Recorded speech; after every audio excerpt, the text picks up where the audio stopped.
Hey, living Alaska, how you going?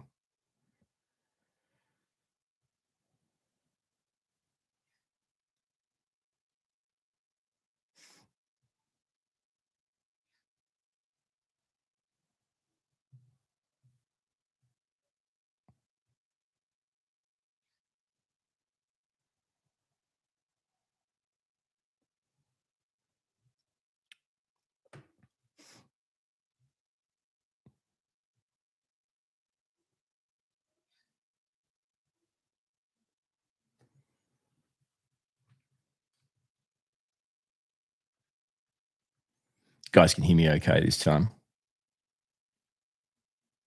Guys can hear me okay this time? Clearly, because it's on my phone. Okay, fix that.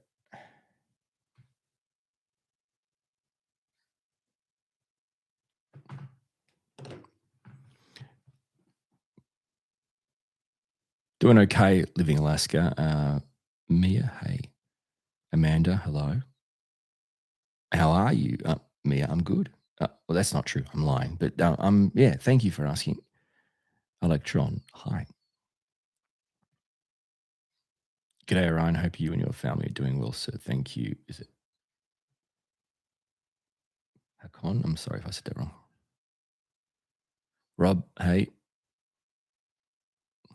Living Alaska. Officially 1 year into your autism diagnosis. What a ride. Yep, absolutely. Thanks for what you do. It really helped. Thank you. Appreciate that. Just queuing up the garbage truck, the Australian garbage truck coming to pick up some garbage in the background. If you can hear it, I've got the window open. It's a special treat just for you. Don't have the copyright to the garbage truck sound.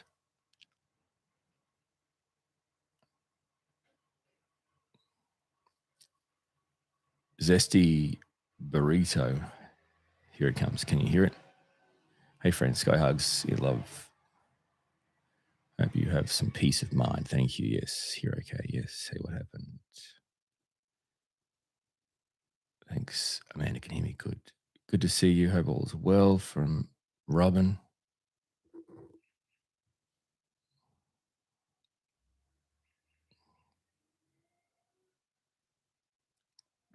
Chick. None of us expect you to be anything more than yourself. Please be kind to yourself. Thank you. I can hear you. Okay, people can hear me. That's great. Hello, Ryan and everyone. Hello, Helen. Electron, looks like YouTube is showing emails on chat now instead of channel name. Okay.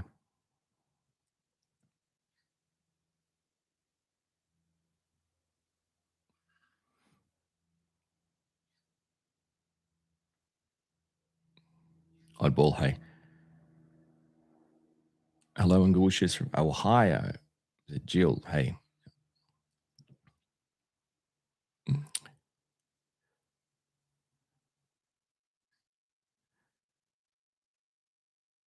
And Amanda, how dare you need ear bleach now? I don't know.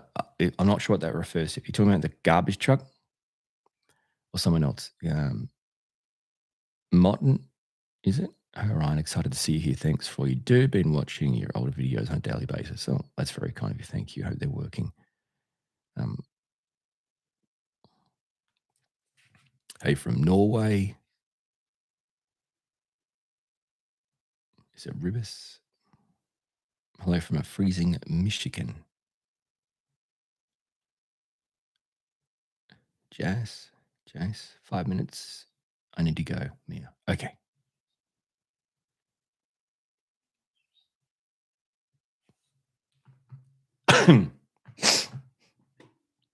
Either way, welcome along to another incredible live stream.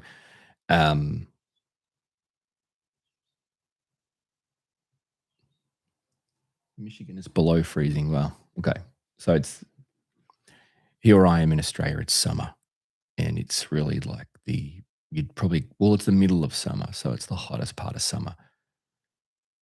So it's sunny and hot. And last night we had another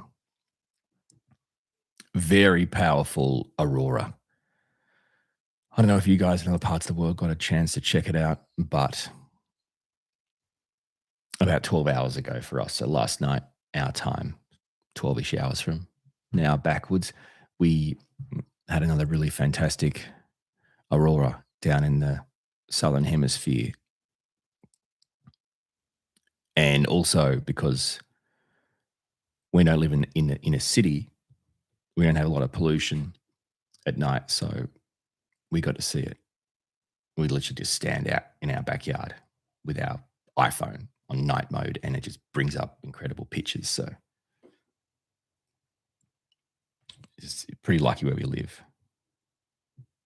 You're not going to be able to.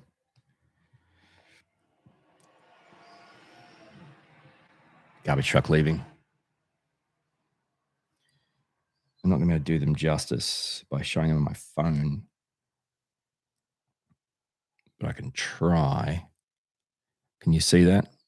So I took that last night from my backyard on my iPhone. That's last night here in my backyard on my iPhone.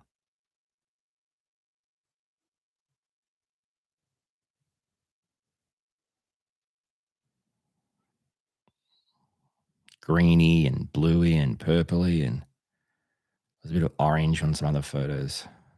It's pretty good. I mean, oh, Amanda, I've got like almost like a tennis elbow strapping. I'll just put there because everything about me is breaking down, including my editing. So editing with my right arm, editing videos the way I do. My elbow and arm has started to hurt now from repetitive strain. It's just great stuff, isn't it? It's fascinating. My whole body's just breaking down. It's going, you know what, Orion? Stuff you, mate. So basically, the best way to put it is the summer school holidays for our boys started early December, and it goes until early Feb. And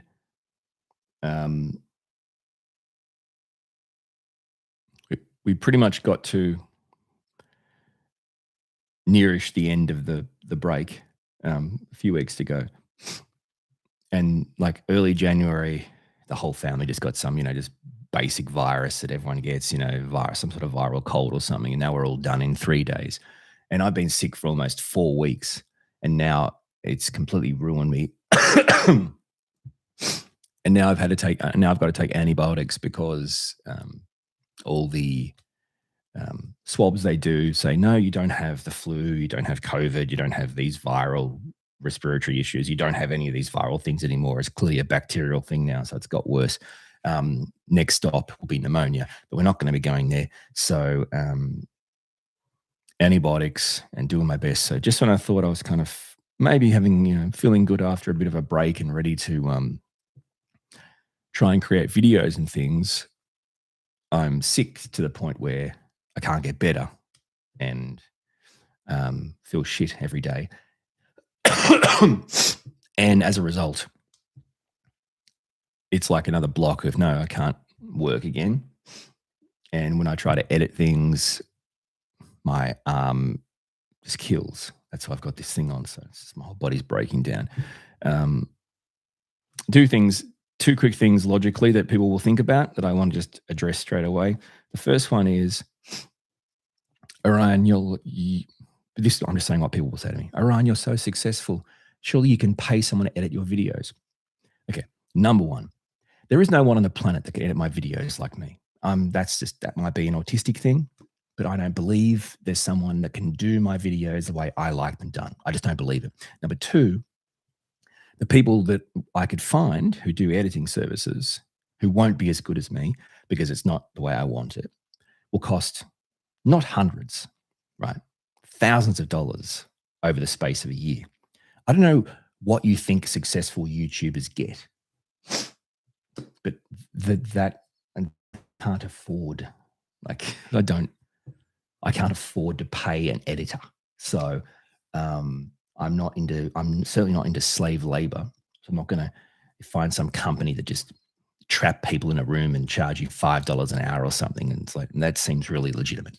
Now that seems really legitimate. Let's go with this company here that miraculously get people to edit your videos for $5 an hour. That sounds legitimate. No, I'm sure there's no one trapped in a room in India doing those services around the clock. That doesn't.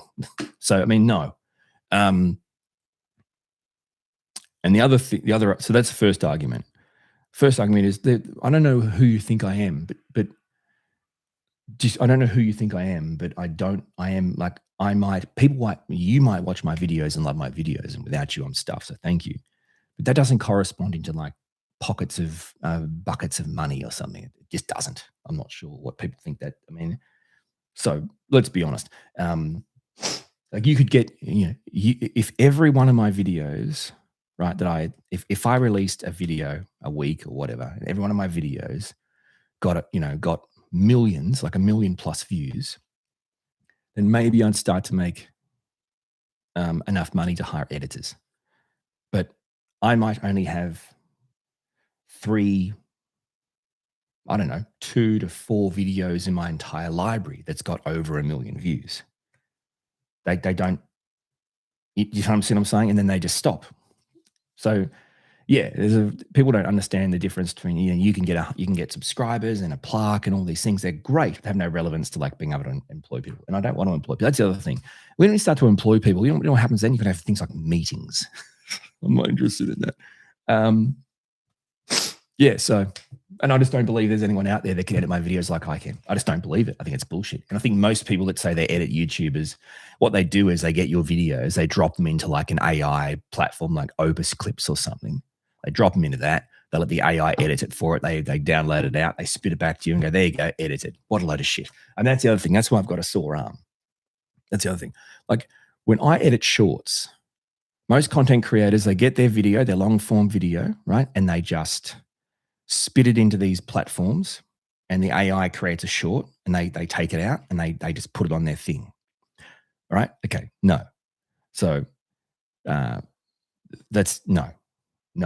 It's not how shorts work. Shorts aren't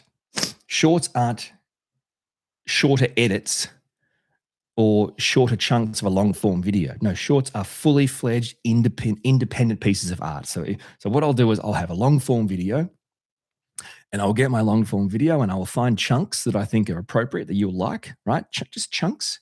And then with those chunks, I start again. That's why if you watch my shorts, sometimes it's like there's 4 of me on the screen, or there's 3 of me on the screen, or there's a split screen, or there's a wide screen, or there's a tight shot, or there's this. Everything about it is different. Do you see what I'm saying? So why did your arm hurt, Orion? Because I literally edit everything. I'm a perfectionist. It could take me 1 day.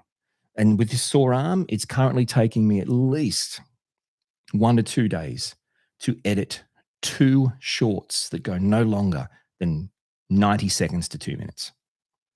Like 2 days with my sore arm to edit 1 to 2 shorts because I'm just going to get a chunk from a long form and go, bang, there you go. There's your short, champ.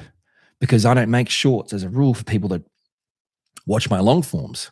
Because you've watched my long forms. Why do you want to watch it again? It makes no sense. So people that want to watch my shorts, mostly are people that are maybe potentially new or have missed that video. And they're going to watch it and they're going to go, oh, that was really interesting. I want to check out the real video. So it's a time-consuming thing if you don't want to be a lazy bastard.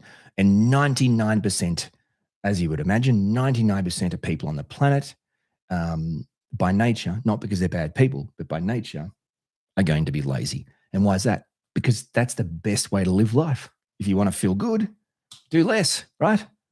That's why it's so easy to be successful. You think I'm good at what I do? No. You think I'm good at what? No. I just decided I was prepared to be like the 1% of people that are actually going to get off their ass and actually do something constantly. And so anyway, as a result, I paid the physical price, mentally, physically, everything. My whole body's breaking down. Anyway, that's my, that is my story, Amanda, on why I have this.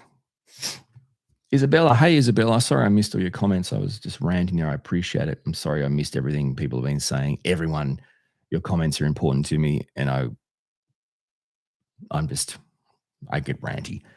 Um, Great to see you. You need a team, but you got really big on your own. Um, hey, from Ireland, C. Blaney. Great to see you, C. Blaney. So Isabella, it's fascinating because I think it's fair to say that nothing in life really is achievable without some sort of team, right? Without support of others. And that's why I know I wouldn't have got here without the support of my family, because it takes a lot of time. But when it's such a niche thing, it's such a niche thing. I create content for my community, and you guys like my content because it's me. It's like authentically me. If I put that into the hands of others who I don't know, how can that then still be authentically me? Do you know what I mean? So, yeah, I've got no interest in getting other people to edit my videos. I'd rather sit through pain while editing. It's, yeah, it makes no sense to me. It makes no sense to me to, hire some person I've never met, don't know, has no relevance to me, or maybe even, well, clearly, for the most part, has no relevance to neurodivergence, and is somehow going to take my content and make it authentically me. So it's a pain in the ass. It takes me forever. But yeah, it's not an offensive thing when I say 99% of YouTubers will get long form videos, spit them into some platform that creates a short based on its own little AI algorithm, which for normal topics makes sense. For autism, is just way off the mark. Downloads it and then uploads it and publishes it. Done. That's literally what 99% of people do. Just not going to do it, mate. Boring as shit. What am I going to do? And when you do that too, you put a long form video into these platforms. When they do that, they find 90 seconds they think is going to be good for you guys. But then it's just this. It's like it's gone from this nice framed long form video to this like, this is my impersonation. And I say, hey, this is my video, mate. How you going, AI? This is me. I'm a video. I'm gonna put you in here. Could you find a short that you think people will like, and just edit it the way you think it needs to be edited, just so people kind of get the gist? Would that be okay? Yeah. AI says, no worries. Okay, give me a few seconds. Okay, here we go. Here's your short. G'day guys. Hey, here's my short. Yeah, it was a long form video, but now I'm just focusing on my face. You like this? Yeah, it's good, isn't it? Zoom out, dickhead. What the? Zoom out, dickhead. People don't like to look at me in this time. What are you doing this? What's this? Zoom out. You can't zoom out? No, it's a short. It's got to be like this. Yeah, zoom out. Holy shit. No one wants to see me like this. What are you doing this? I want to die. That's my impression of Opus Clips. And can I say I am a paying subscriber to Opus Clips. I pay money to use it. And I can tell you why.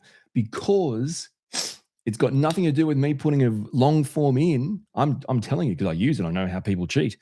It's not about me putting a long form in and saying, make clips, right? This is what people do. This is what people do. Believe it or not, they think this is good enough. They get their long form. They put it in the Opus Clips. They say, make clips, right? It makes clips. They just take them out and publish them. That's it. You honestly think it can, you honestly believe it's capable of all that? What are you, stupid? No. This is what I do, right? Okay, so it'll come up with its like 10 best videos. I go to the first one. I literally click on like the transcript and I scan my own eyes on the script and I find what I want to do. And then I resave it. Now it's not even the same clip, right? I resave it to what I want, the chunk I want. And then I go in and I physically change the captions, personally, everything, the font for text, the size, everything. And then I go in and every 3 to 7 seconds, I use every possible cut they have. I'm saying when I say it takes me multiple hours to do a 90-second short. I'm not joking. You imagine editing a new shot every 3 to 7 seconds. So that's why you go watch my short right now. You go on TikTok right now. Go on TikTok, have a look. You don't believe me? Go on YouTube. This is editing. That's editing, mate. So, AI is there to help us. It's there to complement us. But if you think it's there to do everything for you, you'll be a caveman before next Christmas. Like, you will be a bumbling fool. It's complementary. It's not, oh, so I'm going to hire someone. I'm going to pay him $100 a day or something, and then don't tell me that they're going to take my money and just do that. Oh, give me a spell. Yeah. So it's ridiculous. All your shorts come out looking nice, beautiful, like framed landscape to them. Watch my channel, guys. Watch my channel. I'm really good. You really like me. Shit. Ugh. Stand by.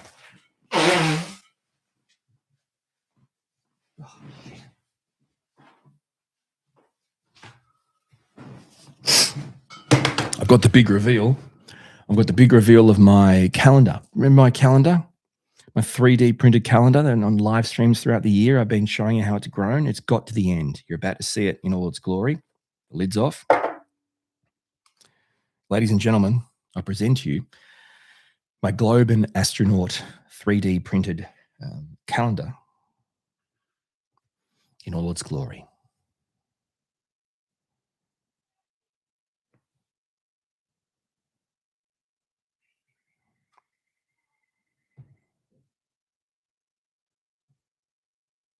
And that's from taking one bit of paper off a day. It started here, January 1.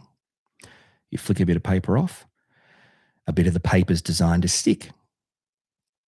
This entire globe, these astronauts, were all designed by ripping paper off and some paper staying. I mean, I love that. How cool is that? And now, you get your little thing. Use the open end. Obviously, I was just tricking you, just a testing, basically. And now you have a display. Hey, Lamanow. Hey, Lamanow.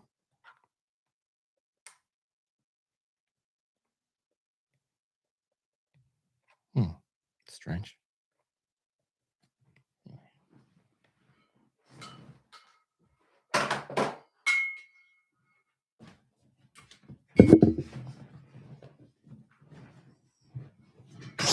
Shit, I just fell over on my own chair.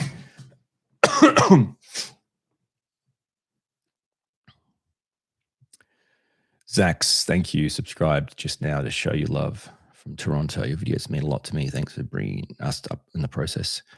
Take care of your health first. Thank you. I appreciate it.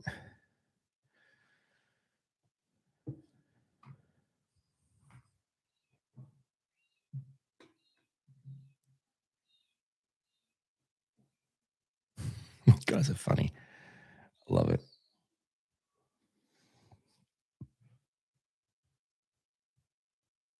Amy. Yeah, hey Amy. I got some sort of cold with the family like a month ago. They all got better. I didn't. And then I had all the swabs because I'm still not better. I feel horrible, my chest and cough and everything.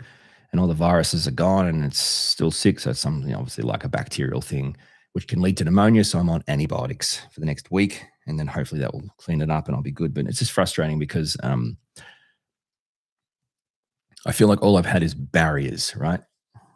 Let's give you the timeline story, okay? So basically, in really early October, I just hit a massive wall.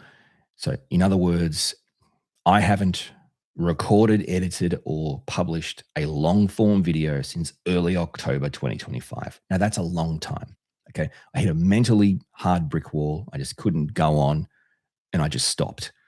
And I just did the best I could to try and get myself out of it. Burnout, anxiety, depression, whatever you want to call it.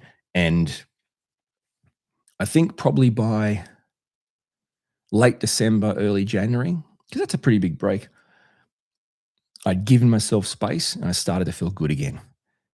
And then I got unwell, and 4 weeks later, I'm still unwell.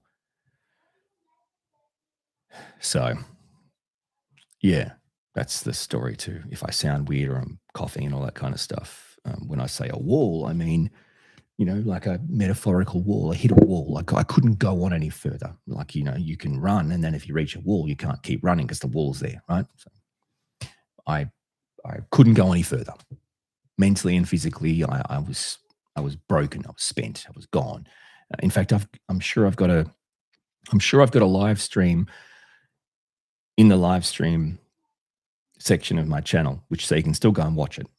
That's called "I'm Not Okay." I'm pretty sure that's what it's called, and I actually talk about it. Anyway, so I thought I was getting better, and then I got unwell, and it's just funny. The body just throws all this stuff up to stop you again. So I'm kind of pissed off that I can't. I feel yuck, and I'm coughing and spluttering, and I can't really do anything. But live streams are a good option, but that's kind of agitating to me, and frustrating.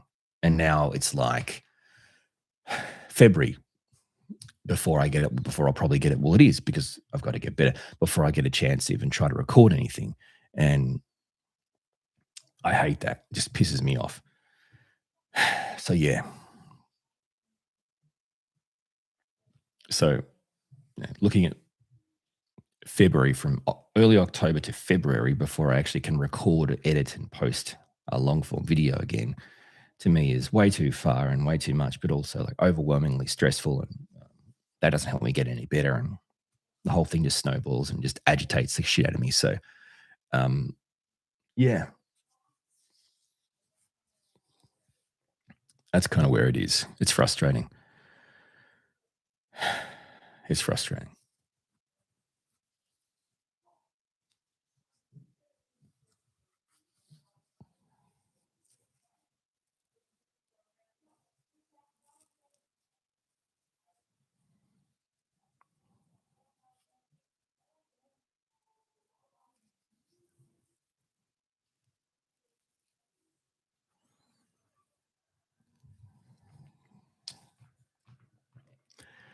Yeah, hey, Robin Blue. I mean, it's obviously very relatable. You're talking about your adult son. I think it's very relatable because it's cyclical for autistic people, autistic adults, autistic people. It's cyclical to no matter who you are, it doesn't matter how you experience autism, how it manifests in you. It's irrelevant. It's cyclical. It goes around in cycles that you hit these walls. And it manifests in so many ways. It can manifest mentally and it manifests physically, right? And you find once it does that, you find it so hard to get out of, to navigate out of. And I think so that's why it's, you're not only your son, but that's why it's relatable, I think, to really any autistic person on the planet. Because most neurotypical people might experience these types of things potentially, a handful of times, maybe less in their lifetime. But for autistic people, I swear it's something that it's part of our lifetime, as in it's a cycle we constantly cycle through. And yeah, to simplify it, you could say, even though I don't think this is necessarily it, you could say burnout, regulated, burnout, regulated, burnout, regulated, burnout, regulated. You could say it like that if that helps people understand it. But those two words are just one ways of describing it. I also think autistic people don't, this is my opinion, I don't think a lot of autistic people actually understand because of the different. So you've got an autistic brain, and that's just a scientific fact, right? Okay, so you've got an autistic brain. And you've all heard of the brain-gut connection, right? I mean, personally, I like the rainbow connection better. The lover, the dreamer, and me. It's a Kermit the Frog joke. You don't need to worry about it. Don't even acknowledge it. Just pretend I'm not even here. You got the gut-brain connection. Okay, so that's a medically, recognized, proven fact as well. Okay, so the brain impacts the gut. It's just factual. Okay, so for example, sometimes people go, "I've got a bellyache," and the first thing people think of is, "Well, you must have eaten something that set it off. You must be constipated, right? You must be unwell. Your bellyache must be in reference to things you put into your belly." Now, of course, as an autistic person, the first thing I would ask my autistic son or myself would in fact be something like, "Are you upset? Are you worried about something? Are you stressed about something? Do you feel anxious? Are you feeling happy? Or are you feeling a bit, I don't know?" It's not, "Have you had too much dairy today?" See, that's an easy question because I know. Well, bud, listen, mate, you've had 3 bowls of ice cream, 2 sandwiches, and you had a crap load of cereal this morning. You've eaten too much wheat and you've eaten too much dairy. Any human who eats too much dairy and eats too much wheat is going to have a bellyache. That's part of just the human body because you're not a cow, right? And no one can have that much wheat. It's just factual. Yeah.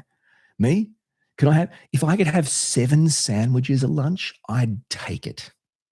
But I know as I've got older, I'm pretty much at a 1 max now. If I have more than 1 sandwich, 2 pieces of bread, I'm going to get yucky. I'm not celiac, not gluten intolerant. I'm a human. IBS. So the bottom line is, if there's a gut-brain connection, we know that. So the brain can impact the gut. Do you have a neurotypical brain or an autistic brain? Okay. But the gut-brain connection isn't referred to as different neurotypes.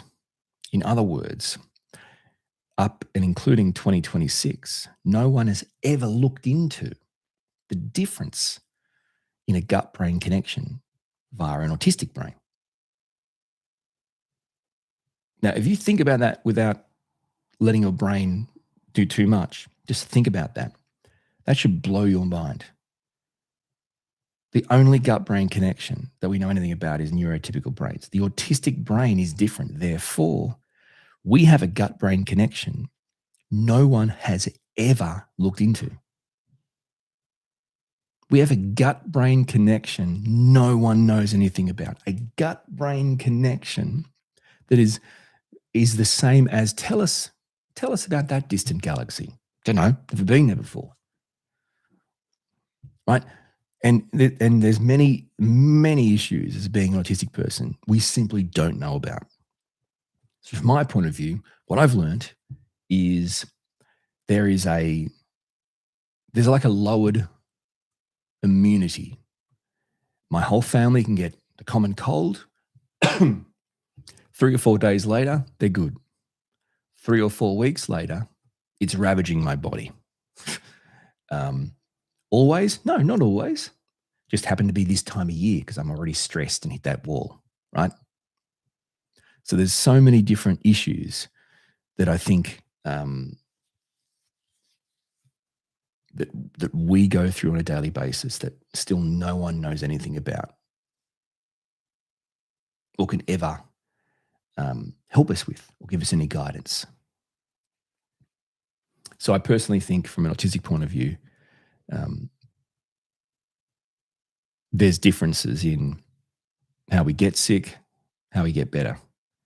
And there's differences in how our gut and our brain interact. And that's why a lot of times if you've got an autistic partner or an autistic friend or an autistic kid and they whinge and whine about a bellyache, don't jump straight to, because you know what they eat. Don't jump straight to, "Oh, well, what have you eaten today?" Right? Yeah, cool. But sometimes it's like, are you okay? Like, are you worried about something? Is there something you're stressed about? Is something coming up this week you're not happy about? These are the kind of things. And then you can look at other things, obviously. Dietary stuff.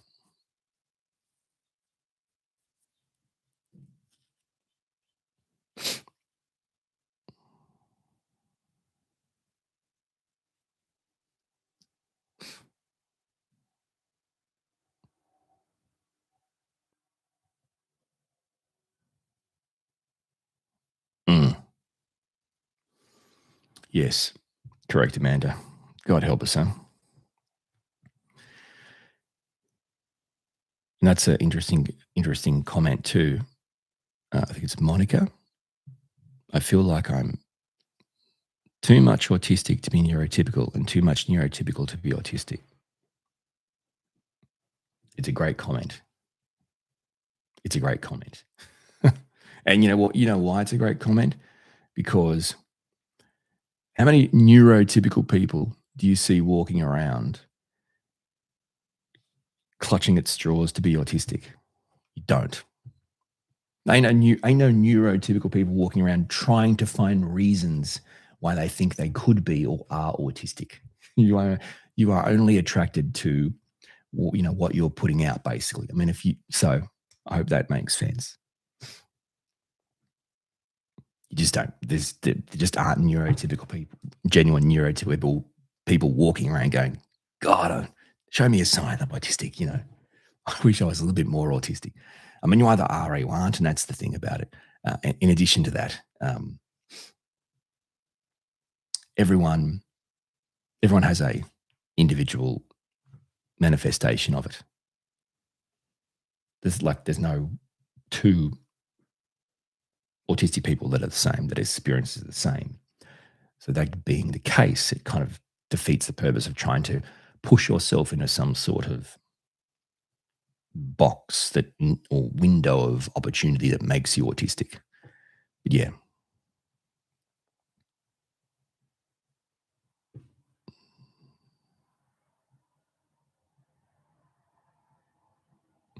Andrea, doing okay. Yeah, suffering through illness and blah, blah, blah, but doing my best.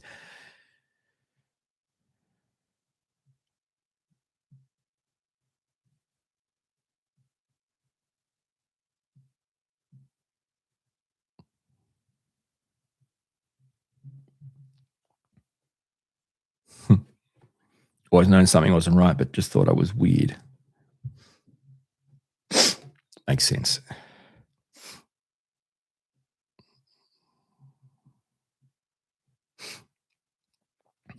I mean, that's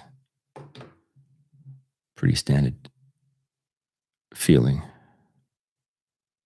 Greetings from the Netherlands.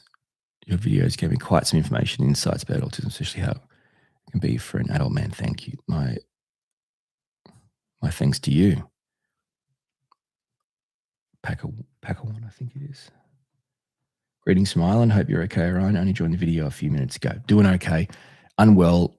Trying to push through some unwellness, but hoping to feel better soon. Thank you for being here.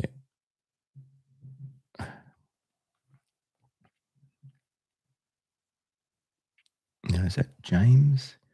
It's like looking in the mirror for me. I get it. I get you, Orion. Love from Scotland. Thank you. I appreciate it.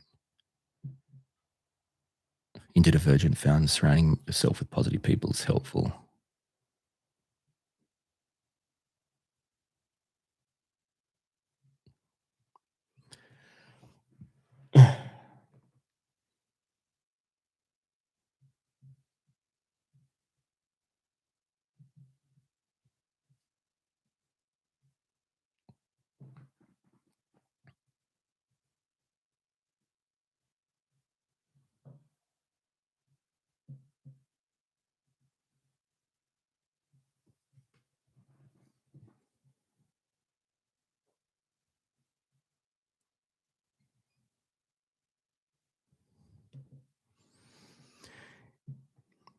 Now, is that Lisa?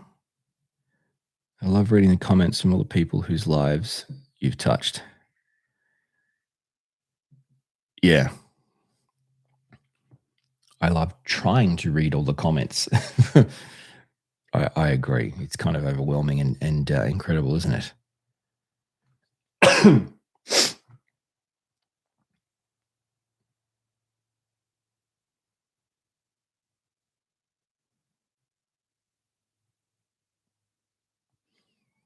One thing I can tell you is right now I'm absolutely down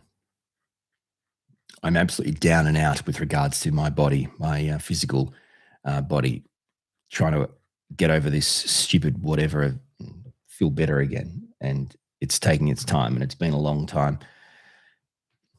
But what I can tell you is when I get over this, which will be soon, and the boys can go back to school in a couple of weeks, and I will get back into this, and I will return at a level unmatched, a new level, a level unmatched. There will be no level.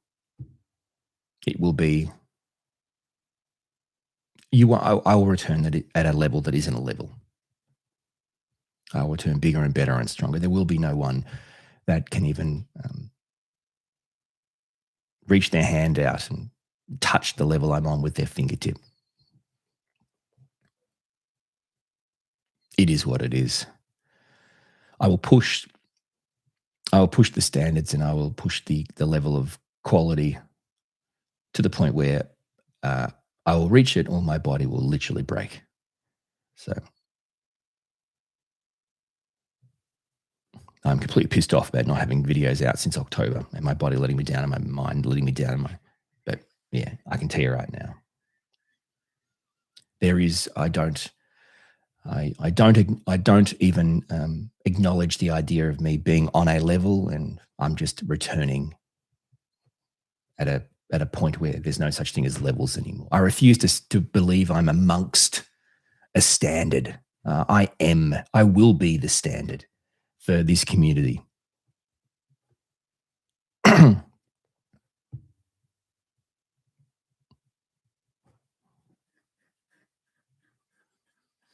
And it's actually not that hard, frankly.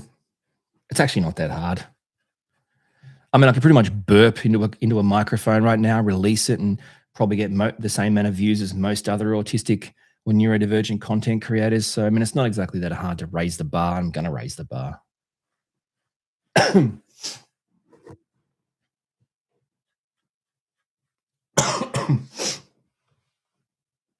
Oh, I feel like I got a temperature or something. I'm sweating like Fat Elvis here. Yeah. Vicious Spiral, hello. Faith Shirley, Faith, welcome along to the Stars Vote. Ryan, thank you for being part of it, and thank you for being here. Appreciate it. Vicious Spiral, hello. I hate reading stuff that's nice. It's so embarrassing. But thank you, Vicious Spiral. You're way too nice. Way too nice. Love and respect from Belgium. Europe, right back at you.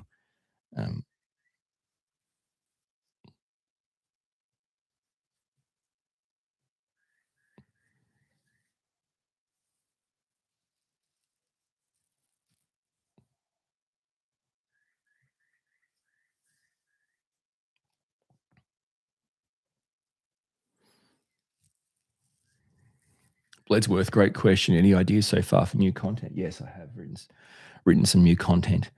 I have written some new content, and I am working on other ideas. But as always, would love any thoughts or suggestions from you guys. The one rule I have is I have no tolerance for generic ideas. I don't want to hear you say autism and relationships, and that's as generic as shit. I need you to, what is the exact problem you are having with regards to your relationship with an autistic person or a neurotypical person, or I don't like, if you have any topic suggestions, and they're not specific to the exact problem that you need fixed, don't bother typing them, because I don't know what kind of autistic person you are, but I don't understand generic stuff. I don't get it. Oh, could you do a video on this topic? What part of that topic? It doesn't make any sense. It's a bit like telling an autistic person, hey, by the way, Orion, you've got an appointment tomorrow. Huh? So, okay, hang on, stop. So the appointment is with who? Where is it at? What time is it? Why do I have to have it? See all these questions? But that's the same as you saying, do a video on this topic.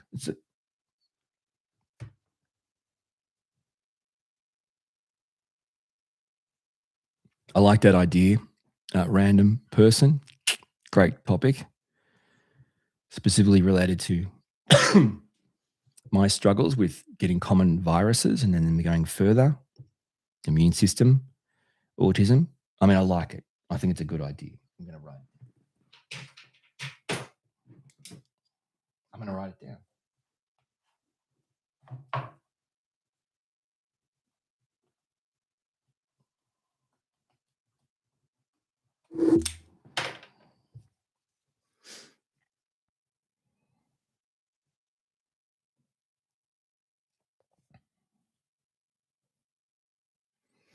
Yes, Sammy.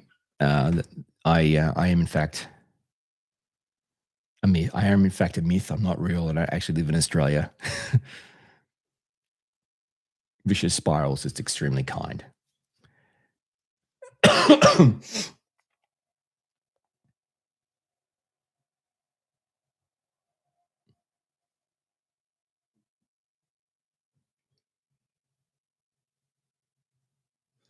How do you deal with self-doubt when faced with serious decisions? Interesting.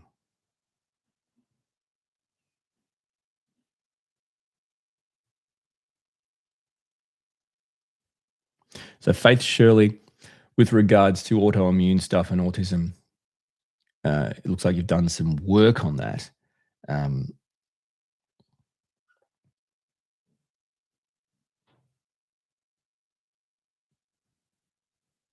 I mean, I'm sorry that you say that no one pays attention. I think what you're saying is no one pays attention to your articles. I can't fix that for you, apart from tell people they should check out your articles. But I mean, I can't fix that for you. But it'd be great to hear your thoughts on different angles that could be taken on that topic. Brittany, am I completely dairy free?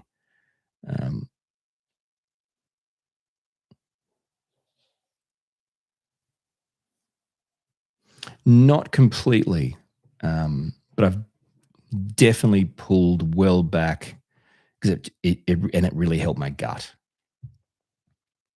Not completely though, but it's minimal amount. But I'm to say free, no, but it's minimal. That doesn't really help you, does it?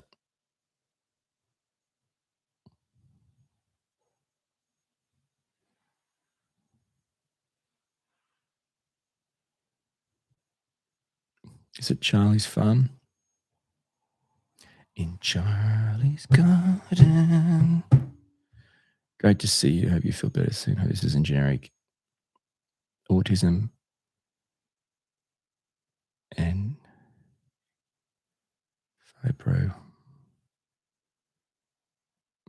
I think have I done that? How do you go to survival mode? 99% of humans suck. Yeah.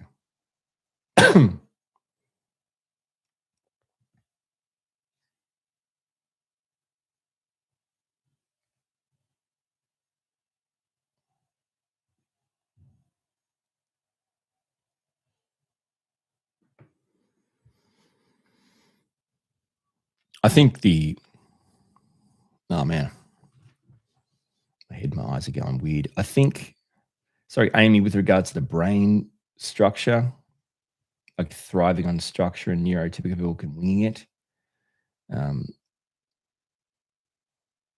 Why you can't wing it?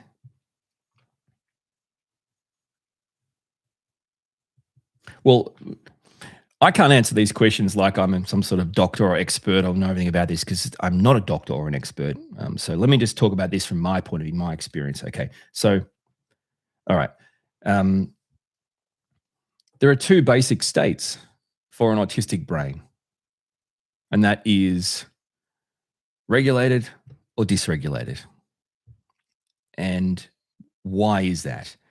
Well, it just comes down to the different structure and amount of receptors in our brain, right? So if we are going to find it harder to stay regulated because we're in a world that seems, but isn't, it's just the world. We're in a world that seems to dysregulate us constantly, then it's going to be pretty hard to just wing anything, because to wing something, like to not need structure, you're going to need to be relatively regulated. Now, I'm trying to break this down as easy as I can. The first thing to say is if you're going to have different types and different amounts of receptors in your brain picking up things and sending more signals than a neurotypical person, you're going to be constantly more dysregulated. You can't fix that, right? In other words, it's a bit like saying a neurotypical person, was born with, let's say I'm just going to make this up, right? Just for numbers. A neurotypical person was born with 5 senses that their entire body utilizes for the world around them. And an autistic person was born with 15, not double, 15 senses, right? So you've got 5 senses that's picking up on the world around you.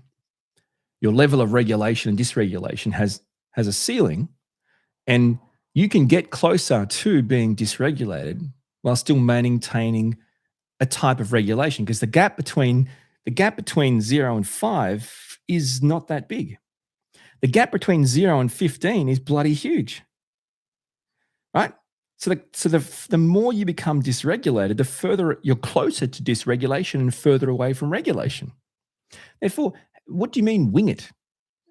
Once you've crossed the threshold and you're closer to dysregulation than regulation, because the receptors in your brain, that's just the way it is, mate. You think you're autistic just for what? What reason? Like, your brain is going to pick up and send a bombardment of signals constantly. It's agitating just talking about it. The idea that you think you somehow are able to take a breath and wing it through something once you've crossed the threshold of dysregulation is unimaginable to your brain. It's like, what are you talking about? We're in real trouble here, mate.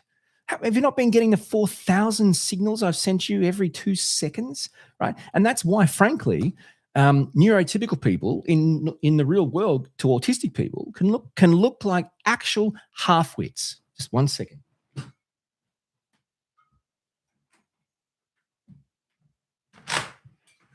To be clear, I'm married to a neurotypical person. I don't think neurotypical people are half-wits. I'm saying watching their reaction to the world around you makes them look like utter half-wits, right?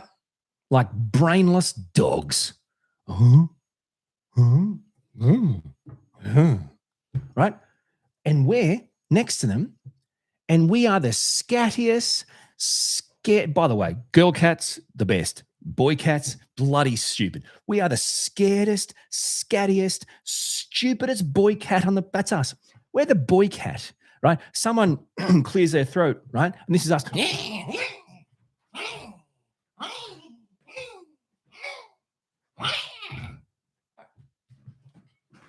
I cleared my throat, mate.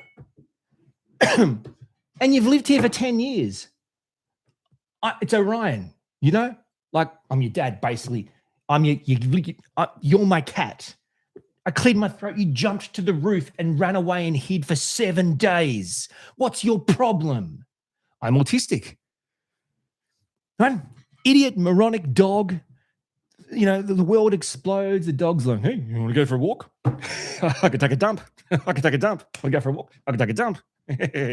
Dribble. Right? Someone rings the doorbell or flushes the toilet. Autistic cat here. So that's probably the easiest, most basic way of looking at, thriving on routine, not being able to wing it. You have to look at the brain structure. Does that make sense? It's just really important for people to understand that the gap between regulation and dysregulation is far wider for autistic people. So as a result of that, because we're getting so many more signals that it has further to go. So as a result of that, we're going to be constantly battling our energy on a minute by minute basis to stay under the regulation threshold, right? But everything is constantly trying to pull us up into the dysregulation threshold. We're constantly trying to bring it back down. How do we do that? We stim, alone time, things that neurotypical people bloody hate. It annoys the shit out of them.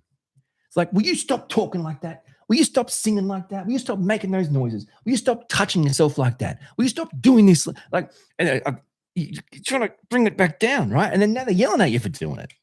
Or I've got to go. I need alone time again. What you can't just leave me again. What are you talking? It's or you've got to do special interest stuff, right? You need that's going to help you. Passions, what are you talking? You can't just leave now and I think that's and for parents of autistic kids or partners or whatever of autistic people, and this is a classic lesson that's never learned. If you can catch yourself trying to stop someone autistic being autistic in a way that's going to help them regulate themselves, you're going to help yourself. Or if you keep pushing back, it's just that you're dragging them back into dysregulation. And neurotypical people, I think, frankly, are able to wing it in times when they seem seemingly dysregulated because they're close enough to regulation, in my opinion. Now, like I said, I'm just a dude. But from my point of view, have you ever noticed, so for example, my wife, neurotypical. Have you ever noticed neurotypical people seem to bounce back really quick? Is that just me? Like, so I'm a autistic dude, and my wife's a neurotypical woman. Let's say, we have some sort of like disagreement, argument or whatever, like just a regular standard, nothing bad. But like it agitates. I'm like all soured up and I'm pissed off and agitated, and I think, this will only last a few weeks, right? 2 minutes later, she comes around the corner and she's like, completely happy and cool and over and talking to me like everything's awesome and like the life goes on. And I'm thinking to myself, what the hell? What? You've bounced back already? And I'm thinking to myself, I can't bounce back this quick. I'm still pissed off at what I mean? It's like, it's such a funny thing. They bounce back so quick. Again, that can only be down to the difference between regulation and dysregulation. Like you tell me. Am I wrong? Like neurotypical people, they bounce back like nothing happened, man. It's psychotic, frankly. But it's not psychotic, but it is. You know, see what I'm saying? Because that can only point. You tell me, and I'm no doctor or scientist or whatever, but I mean, I'm just a dude. That can only point to the fact the gap between dysregulation and regulation is clearly smaller for neurotypical people. Well, you can't have an argument with your husband, right? And then autistically, I say something that's honest or truthful or logical, and that's the worst thing you can say to a neurotypical person in an argument. You do not want to do that. And I wish I had the brain capacity just to tell me don't do it in that thing. That's the worst thing you do, right? They don't like that, right? And they get suddenly they're pissy, and then it's become a thing. And then but then it's so close. They're like, "Hey, yo, man, good to see you. Hey, what do you want to do for lunch? What do you want to do for lunch? Do for lunch? I thought you were going to divorce me. 2 minutes ago, I thought you were going to divorce me. Now you're asking me what I want for lunch. I was packing my bags." It's like, oh my God, the bounce back is ridiculous. I don't know. That's all I can. That's the only way I can explain it. And I think so. Let's just see. There were a few comments about.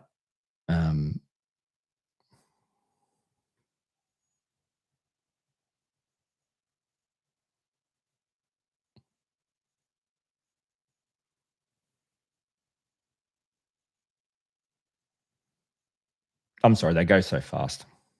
I'm so sorry.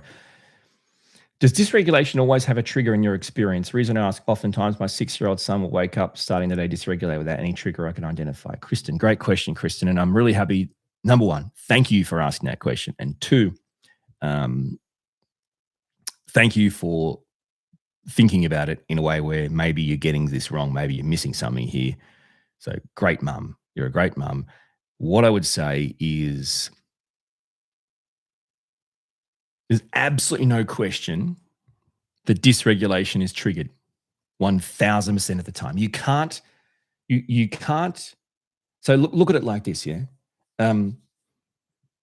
If your natural state is at rest, at peace, at ease, Of course, that's why they refer to things as dis-ease. You have a disease. Your body is at ease, or it's at dis-ease. You can only be dysregulated based on some sort of trigger. Now, what do triggers do? People go, well, they dysregulate you. No. Triggers dysregulate you in different ways. So think about it. Triggers can cause you stress. What do you mean there's no chicken nuggets? You told me I could have chicken nuggets for dinner. I'm sorry, I thought there was some in the freezer. There's not. The shop's closed. You said I could have chicken nuggets for dinner. I'm sorry, there's none left. Yes, but I want chicken nuggets for dinner. I can't go and get them. The shop's closed. I'm not eating anything, right? I'm going to start to escalate. That's stress, right? That affects sleep. That affects mental capacity. You don't eat and drink. Okay, so now you haven't eaten, right? You've gone to bed without probably enough food, and you're not drinking because drinking is boring as shit. Have you drinking enough water, Orion? What am I? Well, what am I training for? Is there a balloon popping contest and I'm the balloon? Oh, you're always being reminded, drink enough water, Orion, drink enough water. Or what? What happens? I'll die? Because just guess what? I'm having a look. Holy shit, I'm alive.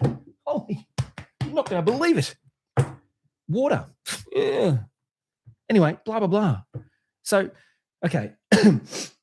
But they've just woken up from sleeping all night. Yeah, okay, cool. But what have they woken up from? What have they woken up from? That's the question. What have they woken up from? How did yesterday go? Did they go to bed regulated? Were they agitated? You see, this is not about you. I'm saying I'm trying to give up you opportunities. Okay, so is it possible that my kid can wake up dysregulated? Oh, shit, yes. Now, why is that? Because he has an autistic brain and he is 7,000 steps ahead of the rest of his day. He could wake up this morning dysregulated because his brain, the second he opened his eyes, he wasn't even awake. His brain automatically went to the next stressful thing. First day of school, for example. His brain, he didn't even get a chance to wake up. I swear to God, that was a truck going by. That was not the world's loudest fart. By the way, if I did that, I'd take credit because that was glorious. Anyway, I think what I'm trying to say is, autistic kids, autistic people, it is impossible. And I know it makes so much more sense to say, well, it seems like you're dysregulated for no reason, right? It seems like you're agitated for no reason. I get it. It's impossible to be agitated for no reason. Now, here's the other thing. It's impossible for an autistic person to go through a day without becoming agitated, without becoming dysregulated. Does that make sense? Because there's so just the art of waking up is hard. Just waking up. There's enough things your body and your brain will start to go through already. And by the way, it could be if let's say you didn't have dinner last night, you didn't eat well, you wake up hungry and you're shitty and grumpy because you're hungry and you're stressed, right? There's so many different things. So I think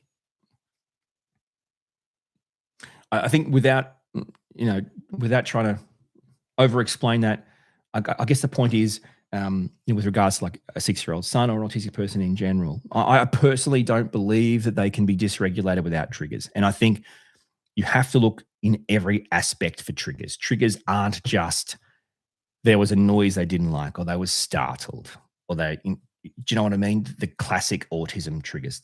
They're so nuanced, the triggers, and they can go back to the night before. And also, I don't think I've met an autistic person, frankly, who doesn't wake up the first second they wake up, their brain's awake, and it starts.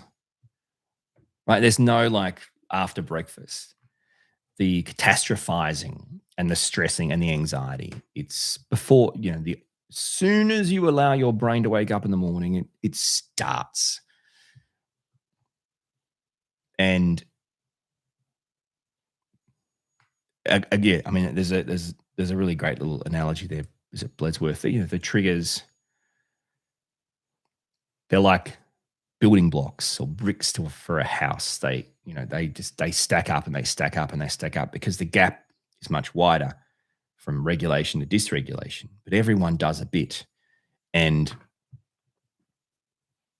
I think also too, people, can forget the cumulative effect of not only days prior, but days ahead. So autistic people can often continue to find dysregulation and continue to find they're being triggered by reliving past events. And in addition to that, they're triggering themselves and dysregulating themselves by doing what no one should ever do, which is trying to live future events. It's a recipe for disaster. So there's no use telling autistic people to try and be present, practice mindfulness, because the ones that are going to want to will. And the ones that aren't going to want to are not going to do it because you told them to.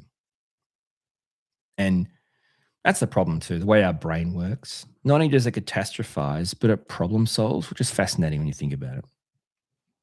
Like, so we're great at finding the catastrophes, the faults, the problems, the issues, and everything, which can make it really stressful. But we're also really great at problem solving, right?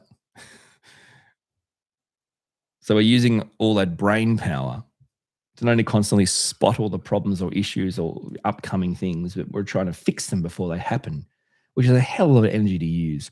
And just using energy can trigger dysregulation.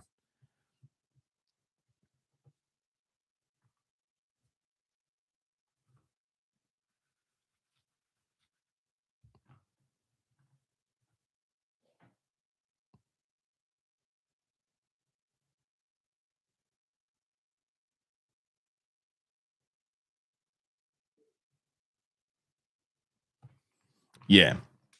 Great insights from the comments here, not only about other autistic people's experiences, but also just your own experiences of how you this works, this manifests for you. I think it's really fantastic for sharing them.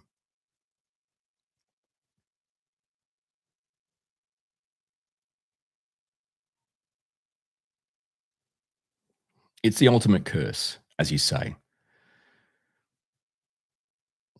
We try to fix things that haven't happened and obsess about fixing things that have already happened.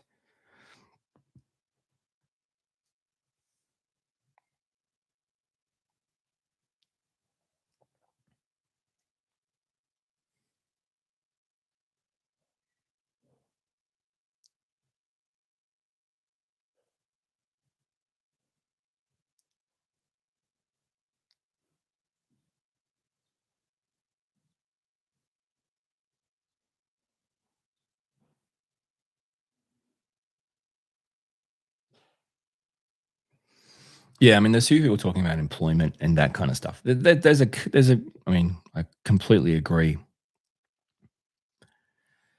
There's a core issue there with how do you how do you talk to employers about being autistic and managing regulation? Because a lot of the stuff that dysregulates you at work is going to be things that are in control um, by the employer. In other words, the employer has control over these types of external triggers. And it's a fascinating conversation because I often try to explain it in the same analogy, which is if you have um, if you have a medically diagnosed disability where your legs don't work, your employer, if they choose to hire you, is going to ensure there are ramps around. You don't have to crawl up, drag yourself upstairs. Yeah, there's gonna be ramps around for you. Okay, you're an autistic person, a medically diagnosed, recognized disability, factual, and your legs work. The issue here is actually how your brain responds to things. Now, that's kind of doesn't that's not the same for a neurotypical person. Ooh, so you can walk, yeah, cool. Okay, right. What do you want? You can walk, you're fine. You don't need the ramps or the lifts. What's the problem? Well, my brain recognizes the world differently, experiences the world differently. Okay, what do you want me to do about that? Right? I want me to change the world for you. It's it almost becomes it almost becomes so profoundly unrealistic. It actually overwhelms them, right?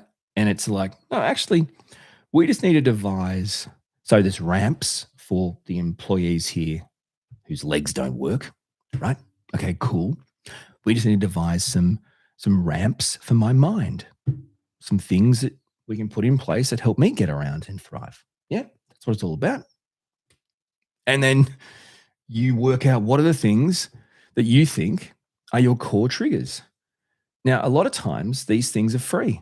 They don't cost money. It's not like you're going in there and saying, I want you to spend $5,000 on a special table for me. Like and they're almost always free. So, number one, I don't know, what you want to do as a job or where you want to work. Presumably, it isn't in an office. Okay, presumably it isn't in an office. God knows why anyone would want to work in an office, but there has to be, this is where you have to do the work. I've explained to you how you explain it to them. You're looking for ramps to help your mind thrive in the workplace, like there are ramps to help the employee whose legs don't work thrive by getting around easily and achieving their role. Yeah. What are the things where you work that need ramps? If there was just this ramp here that would help my mind, that would lessen the trigger. Now, the only thing I can relate to is things like, groups, like group things, whether it's an office or, you work at a shop or a factory. You know how there's often times where, you need to get information via large group meetings or large briefings in big areas, noisy areas with lots of people. Okay. So a ramp there would be, can you simply deliver that information to me via email, or a phone call or a letter, a document that I can read? I don't have to go to these big group information sessions. Yeah, because that happens anywhere, factories, anywhere, right? That could be a thing.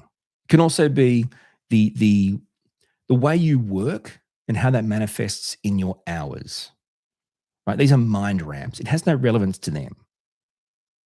Right? It could be, so for example, you might like to hyper focus and do your job and move on. You don't want to talk to people. You don't want to communicate. You don't want to have 7 breaks. And then this is the thing about neurotypical people. They thrive on breaks. Some jobs I've had, you get like 4 breaks. I don't want 4 breaks. Can I just do the job and go home? Like, what am I breaking for? It's just so stupid. Anyway, yeah, that's the way I look at it. And I've talked about, the mind ramps thing is like a metaphor, an analogy that I created and, introduced to the world a few years ago. And I still go back to it. It's core. It's the easiest possible way to explain to people very quickly in a way they get. Because you can't just go, hey, I'm autistic and I need you to help me in my workplace, make it easier for me. What are you talking about? It doesn't make any sense to them.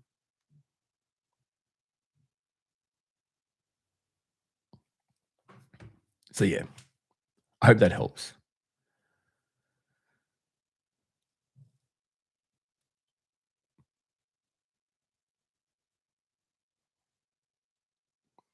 So Shadow Stark, your question about aren't the breaks for going to the bathroom. So what I'm saying is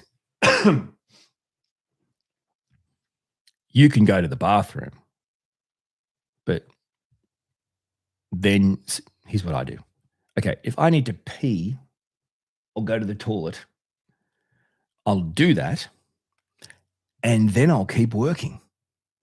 This idea I need to clock off for 15 minutes or 45 minutes or 30 minutes is utterly ridiculous, right? Why am I, what relevance does that have to you as an employer, right? I'm not saying pay me more.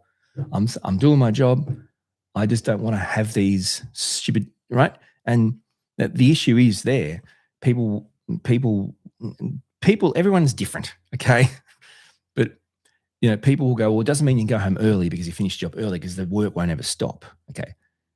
But so there's different jobs and different roles and different outcomes. This is what I'm saying, where it comes down to you. I was trying to give you examples of things that I don't get or understand, that don't help me, that don't benefit me in workplaces. I think that makes sense.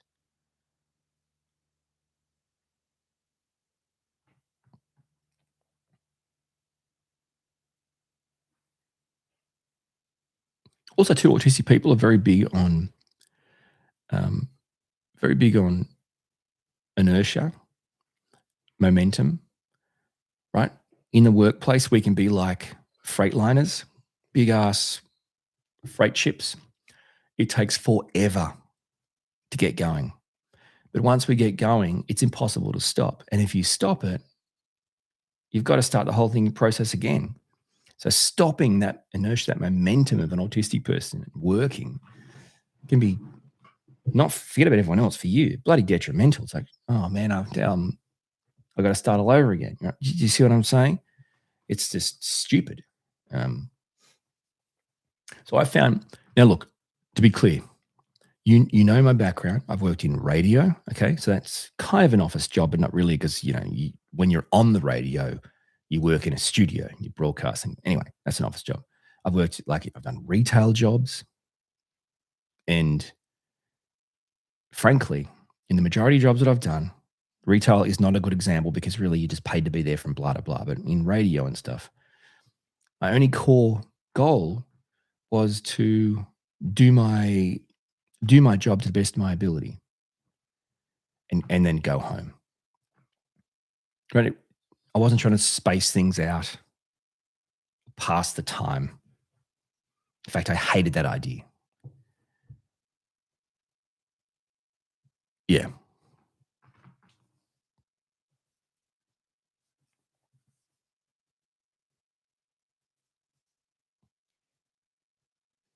People interrupting you, it's like, mate, I'm actually here. This is a job and I work here. Can you stop bloody bothering me with your stupid bloody questions and your conversations? And what is this? Am I on a dating show or am I working?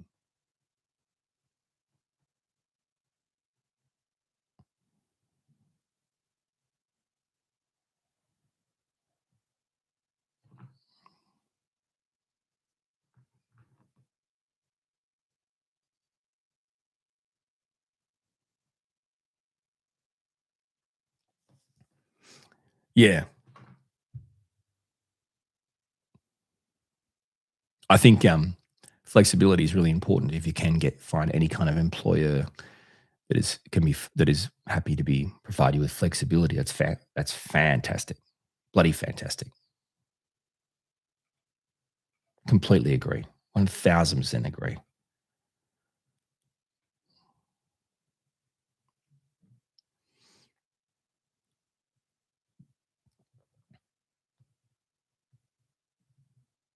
Thanks, Cans. Appreciate it. Lobster, that's really nice of you to say. um, exactly. Exactly, Nick. Just let me do the damn work and leave. Leave me be. Exactly. 100%.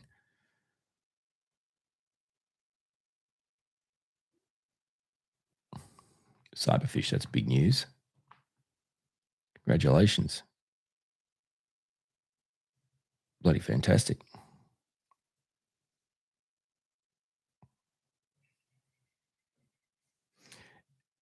That's the other thing about autistic people too, right? I mean, It's like when you say it, you think, well, that actually doesn't sound like me. I do like, but then we aren't good team players. We don't play well as a team. We don't play well with others. We aren't a good team player. That is a factual situation, and that's one of the worst things anyone can say about you. But really, that's not because we are that. I think it's because when we're just yanked and put into any scenario that neurotypical people do all the time, that is how we are, right? So it is tricky for us. Unfortunately for autistic people, you do actually have to be kind of, hit and miss, pick and choose, find the right environment before you get there. Because you being a team player or playing well with others is really dependent on not only you but the others. And why is that? Well, because when you're autistic, it's a medically diagnosed difference. People are going to use that as a way of going, I don't want to be nice to him either, or be a good person on a team with him. It's hard. We are dependent on the acceptance and understanding of others because we are the different ones. Right? We can't demand others. There's no use going up to people and going, I am different to you. I demand you accept that and understand why I'm different to you. It doesn't make any sense. I wouldn't do that. What? I'm not going to do that. Right? So we're dependent on them going, you know what? I understand. I understand you. I understand why you're different, right? You've got a different brain. You experience the world differently. I get that. And you know what? I accept you. I accept you for who you are. We can try to help them understand, but we can't make them. Until they do that, we're never going to be able to be good team players or play well with others because they won't let us. They won't let us. We're locked out. So it's said about us, but in fact, it has little to no relevance to us, right? We have no choice. And yes, it's factual. If someone makes the decision to say, I'm mean, or I'm rude, or I'm arrogant, or I'm abrupt or abrasive, in making that opinion to say those things, they've chosen to not understand or acknowledge that I'm autistic. My brain is more logical. I see in black and white. I can think in concrete, rigid terms. And I tend to say things that are logical and true. And my brain doesn't think to filter that with, but is this offensive or will it make them upset or angry? Because we don't see the truth as a weapon. See, neurotypical people only use the truth as a weapon. Autistic people see the truth as kindness and connection. Ain't no autistic person wasting a second on you, telling you the truth or talking to you at all if they don't want to. You shouldn't be getting offended by an autistic person telling you the truth. It means they probably feel safe around you. It's a complete disconnect. Neurotypical people see no need for the truth apart from as a weapon. And to prove it, neurotypical people actually think that kindness is caring through lying, right? Okay, so you walk into a room and, let's say it's my example. I walk into a room, I see my partner. We're in a room with other people, lots of other people. I see there's lipstick on her teeth. Okay, neurotypical person. To be kind here, I shouldn't say anything. A neurotypical person will say nothing because it'll make her feel upset. They'll think, oh, she'll get upset or embarrassed, or it's more kind, right, to say nothing. Okay. My initial reaction is, you got lipstick on your teeth, mate. It doesn't matter if there's 100 people around. I'm going to tell us flat out. As soon as I see it, what's this? What's this? What's this? What's this here? What is that? That's probably how I'd do it. Walk up to her with people all around her. People from work. What's this? What's this here? You got to get this off, mate. What is that, lipstick? Right? Now it's gone, and that's me being kind. I'm caring by telling her the truth. People think telling the truth is not kind or caring, and they're wrong. They're wrong. It's mean. It's mean.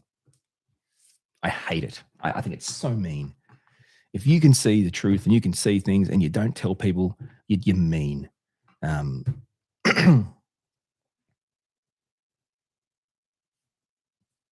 Yeah, but you got to acknowledge that it is not, neurotypical people do not think kindness equals truth.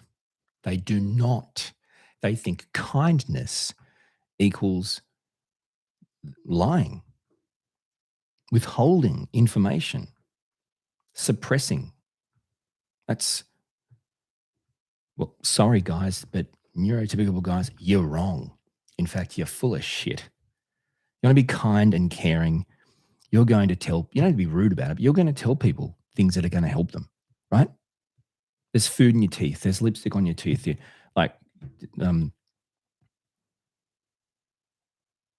it's horrific.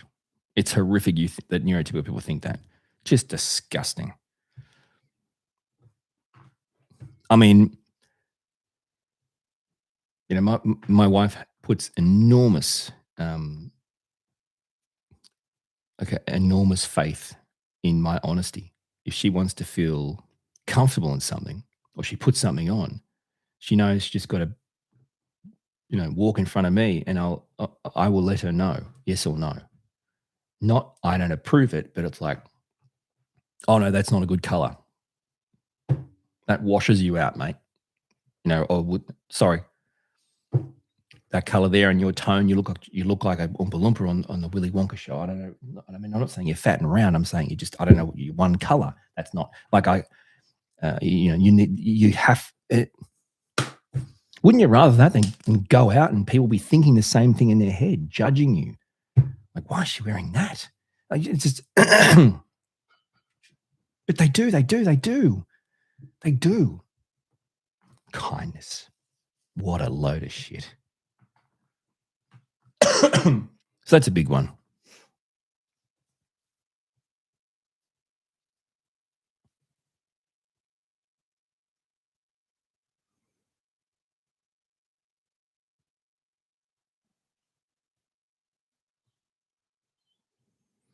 And you can see now how autistic people can get in so much trouble in workplaces and things, right? Because for us, kindness and caring and connection is being open and honest with our workmates.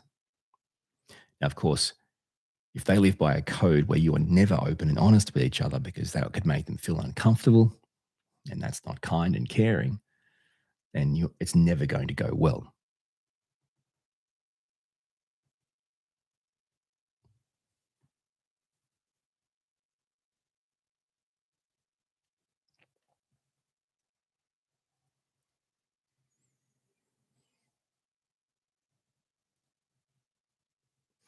And yeah, I agree with you. I agree with your comments, guys. Everyone's comments, 100%. As I read them and I flick through, I agree with them all. And we can talk about, it's because of the justice and the fairness and this and that, but really, it's just because we have an autistic brain and it has a stronger logical side than emotional side. It's just that simple. We're going to think through things logically. Now, if we can see a truth and it's logical to us that that is the logical truth, there still may be some sort of weighing up on the emotional side of that, but it's to a lesser extent than, say, a neurotypical person who may see a logical truth weighed up from an emotional point of view, which is far stronger than logical, and then emotion always wins. Now, the emotion could be they start feeling anxious. If I tell them the truth, they might be upset at me, right? So they're not telling the truth. That's not something we have to deal with.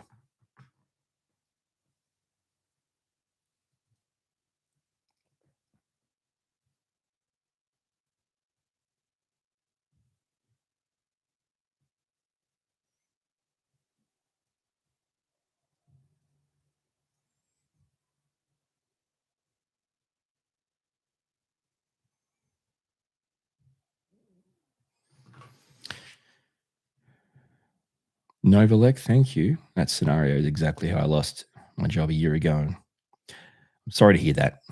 Content like yours led me to an autism diagnosis this year. Thank you for the content. Orion, it's helpful. I appreciate that.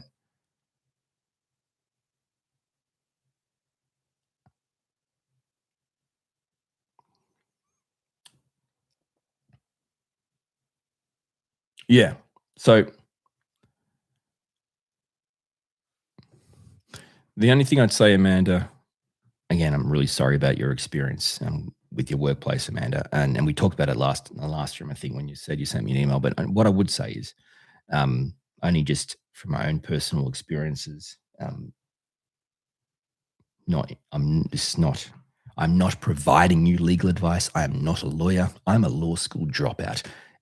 What I would say is, you would simply take um, the you would simply take the words or the word illegally out of your sentences or your comments, and then it is purely your own opinion. But when you start to be the judge, jury, and executioner and say that what they did was blah, um, that's a that's a that's a more dangerous way of, not for me. That's a more dangerous way of communicating for you. Certainly, if you use the name of the company, if you're going to use the name of the company and then say what they did was illegal, um, that's an issue. So I think that kind of relates to what you were asking me before with your advice. That's the only thing I would say. Everything else is completely fine.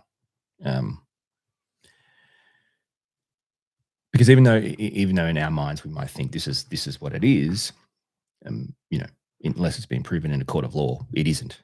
I mean, people kill people, and are found not guilty in a court of law. So it's tricky. Yeah, it's tricky to say that something is illegal if it hasn't been proven illegal in a court of law, right? Just the fact that it get to a court of law doesn't mean it's illegal. So that's what I would leave out. And you know, with regards to the name of the company, whether you do or don't use it, I think it's up to you. From my point of view, it's more about talking about the experience of you were in a workplace that let you go or fired you for reasons you think is completely unjust and unfair, and here's why. That's how you would talk about it.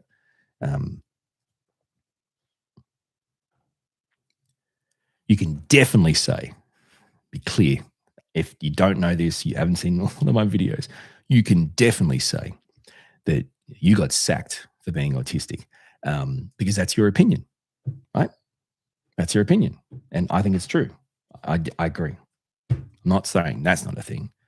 Just naming companies or saying companies did something, as in this is what they were found guilty of, is different. But absolutely, people listen. Of course, you can. People are fired for being autistic every day, and I would say every autistic person, pretty much, that's ever been fired from a job, the majority of them was purely because they're autistic, and being autistic is what led to it. But anyway. Neurodivergent, I didn't actually even see you in the chat room once. Okay, I'm headed out to go grab dinner. Take care, everyone. Jen, I didn't even see you in here. It's the first time I've seen your comment or anything. So thank you for being here, and have great dinner. I don't know why I didn't see anything before.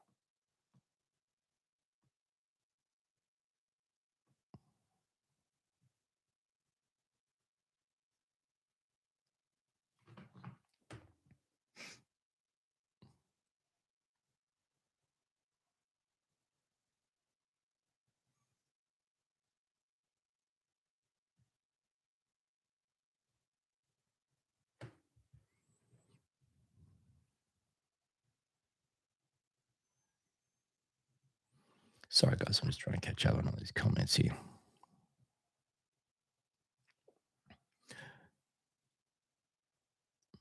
Don, we saw the auroras near Toronto in Canada a few times last year and loved them. Glad you brighten your day as you did with mine. You're a good man. Thank you.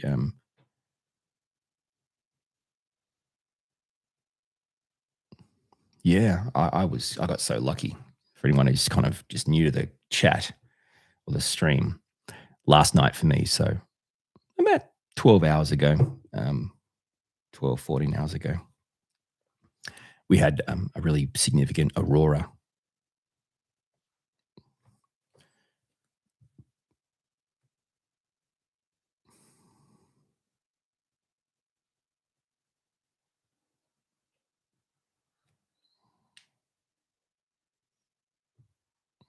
I took that on my phone.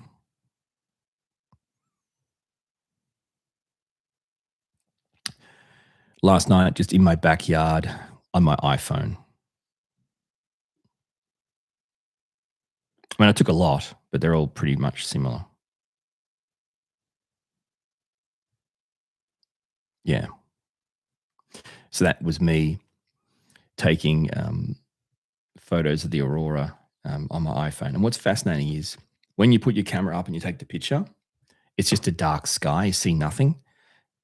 So you select night mode. You use night mode, and when you push the button, it says hold, and then for about 3 seconds, it processes it, and then it comes out looking like that. The best. I loved it. I took so many. It's hard to know which ones are the best, to be honest with you. I like this one because you can see the lines coming down, like the actual lines in the sky, the radiation. It's pretty incredible. So that was a pretty significant aurora. I mean, how good is that? If you ever, Aquamoon, thank you. If you ever needed proof that our atmosphere is bloody awesome, the aurora is the proof. But for the atmosphere, we wouldn't have those pretty colors because the solar radiation would be ripping apart us and the earth. So thank God it's bouncing off the atmosphere and making those pretty colors. Pure solar radiation just bouncing off the atmosphere and dancing for us.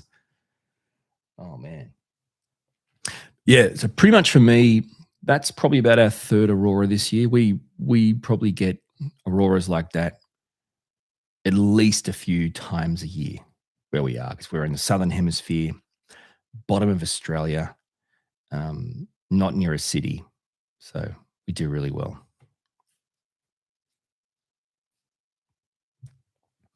But yeah, it is a much better way of talking about it. Fiberfish, isn't it? Going outside and watching that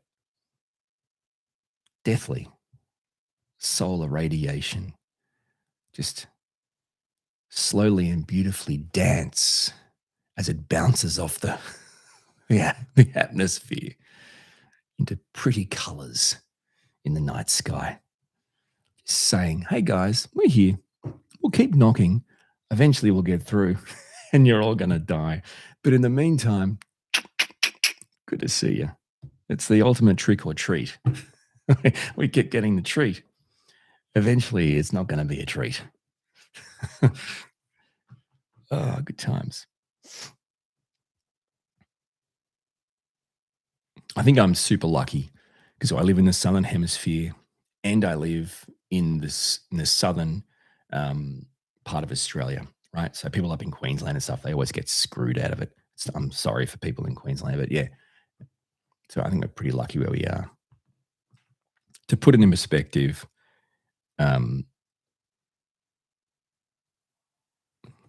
where I am, there's the ocean.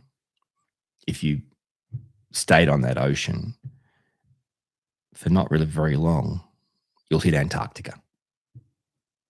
So we're talking about the South Pole. Antarctica is just over the horizon for us, just down. I mean, it's not far. It's a boat ride, a very big, bad, scary boat ride. So it's a pretty good place to be if you want to see auroras and stuff. In saying that, though, I do want to take this opportunity to specifically let Americans know that I'm done with hearing people say Antarctica. Okay, now listen carefully. Listen carefully. Antarctica. Antarctica. Hello? Can you hear me now? Not Antarctica. What the hell? What do you mean Anne? Who's Anne? Her first name's Anne, last name's Arctica? What are you talking about? This is not a letter to an old lady who likes to drink tea, English breakfast, presumably.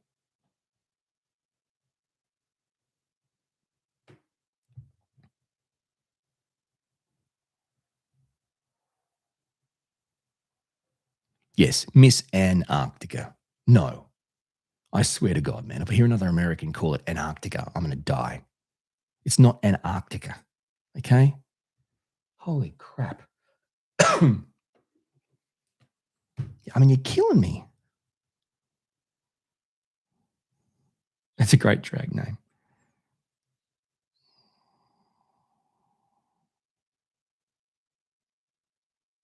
Just to be clear, I just want to be clear. People think, oh, there's a tea. There's two of them. There's not a tea. There's two of them. There's enough tea here for a tea party. Okay? There's enough teas here for a tea party.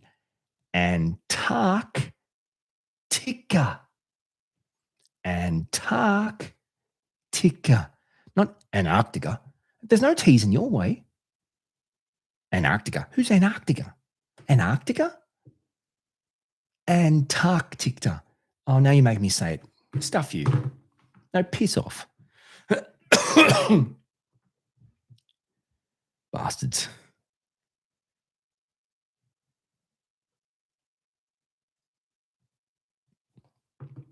Yeah, so mainland Australia,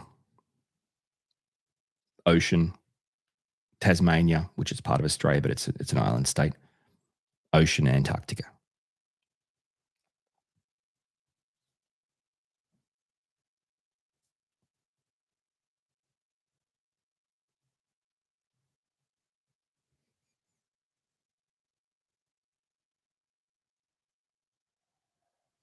Antarctica.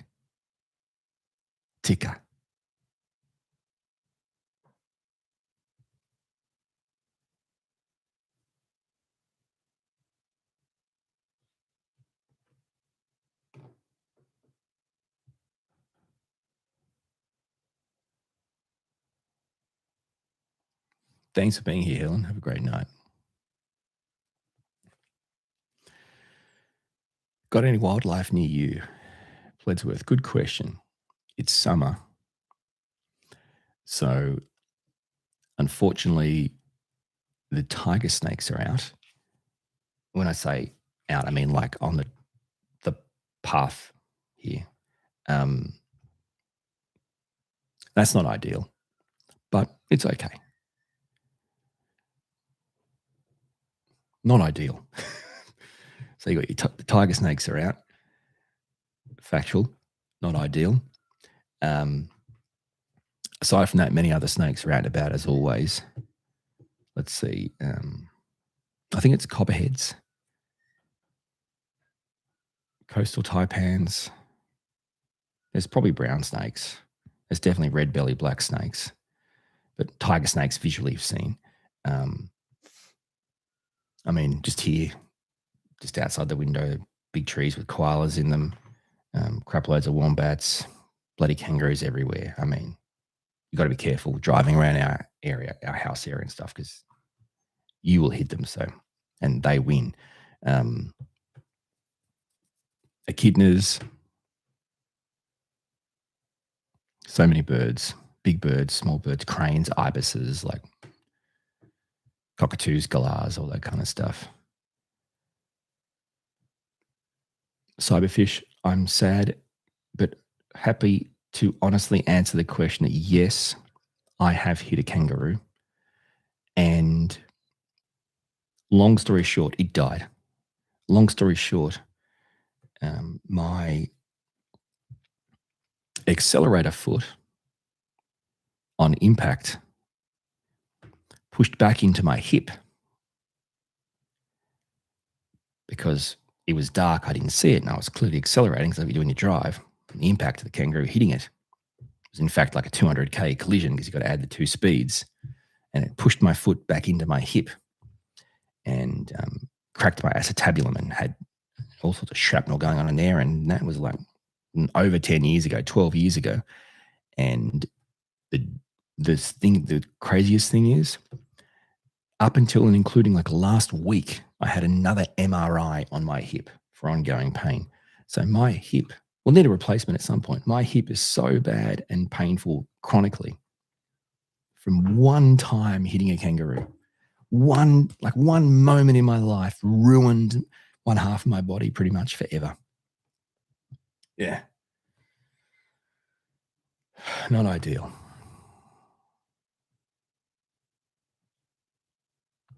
Is there anybody here who isn't an English native speaker? Well, Monica, I'm really sorry if it's getting a bit hard or confusing. I definitely appreciate your patience and thank you so much for being here. But yeah,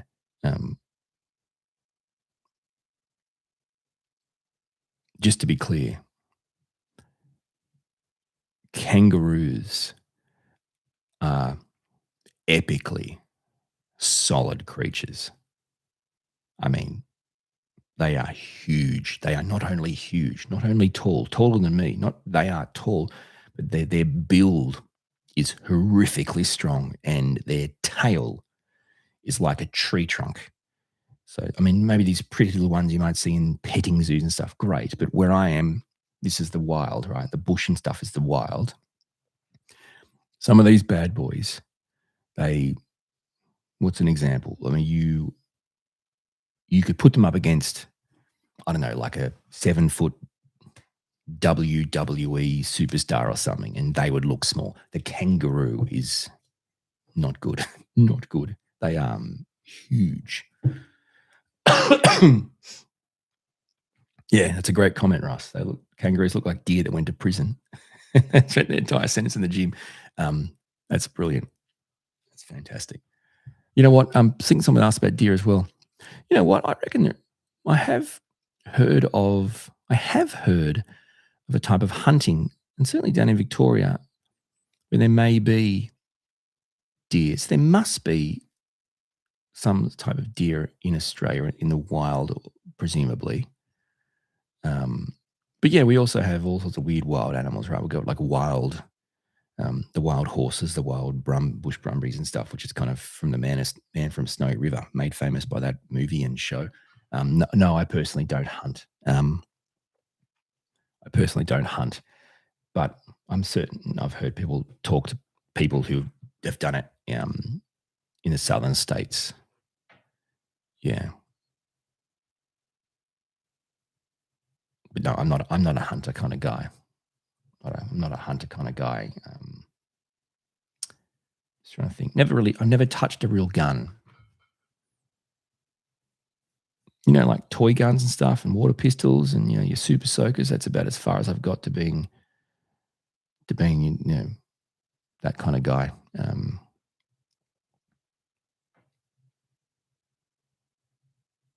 Yeah, but never physically touched a real gun. Certainly never fired a real gun.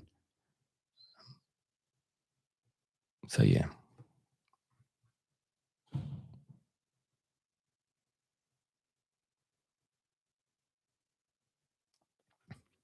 It's funny. We're still loving the kangaroo conversation.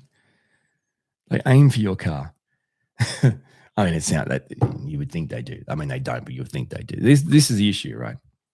Kangaroos have traditional paths. I know it sounds strange, but I think all animals do, yeah. Traditional paths. I mean, like generationally shown.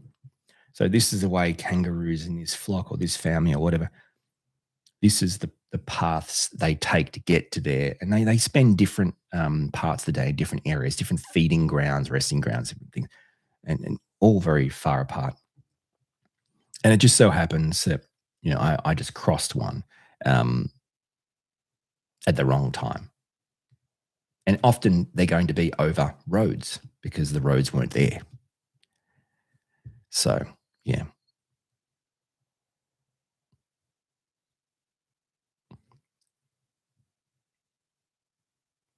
Thank you for being here all the way in Switzerland, 1:40 in the morning. Have a great night.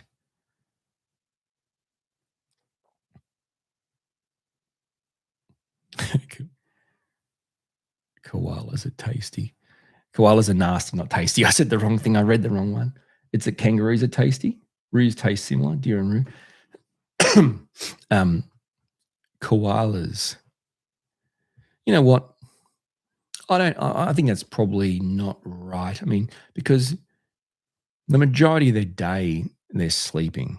And and, I've actually been in a scenario where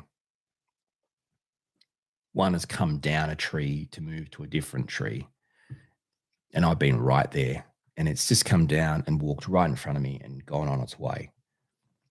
So, to each other, probably. To me, no. But they make a absolutely horrible noise in the nighttime. I guess more in mating season. It's just I don't know what you even call it. It's just it's like a villain or so, like a death villain or something. I definitely haven't cooked a koala on the Barbie cans, that's for sure. Would never do that. I've definitely had kangaroo though. It's lean and not especially good, in my opinion. Hey Amanda, thank you for being here. I appreciate you being here. Yeah, the koalas almost have a roar. It's weird. It's almost like a roar. I wish I knew how to say it.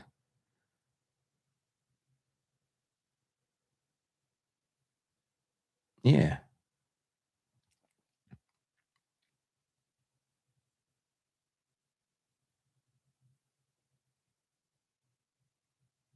Look, I'm not going to have a conversation about if koalas are edible or not because I don't want to eat a koala. Um, it's quite awkward, to be honest with you.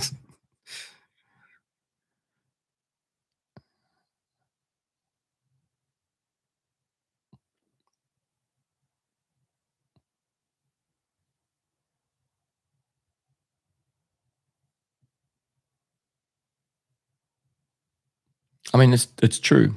Koalas pretty much just get high on eucalyptus leaves and sleep 23 hours a day, basically. Um, it's fascinating when you see them when you're walking by and you look up a tree and you see this giant koala. I mean, they're big koalas and they're just laying on a branch, swinging in the wind. You're just thinking to yourself, what is going on up there? How is that possible? But obviously they've got the claws and all that kind of stuff. It's just fascinating. They're Australian sloths.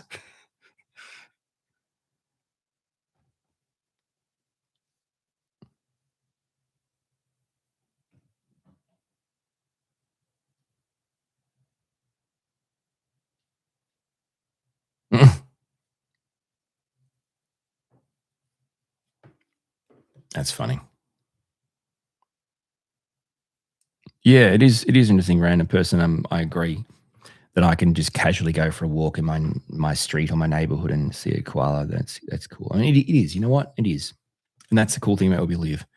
But we live rurally, and there's lots of bush around us, and it just is what it is. We can just walk past our house, and there it is. There's the kangaroos. There's the koalas. I mean, we see echidnas and wombats every day, like just doing their thing. And yeah, unfortunately, snakes. Yes, not unfortunately, and they're good for pest reduction. But yeah,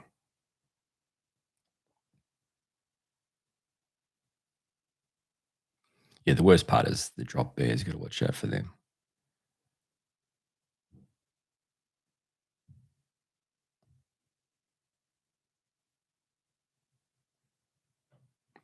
Yeah, see, that's the thing of cyberfish. That's I mean, this is true cyberfish.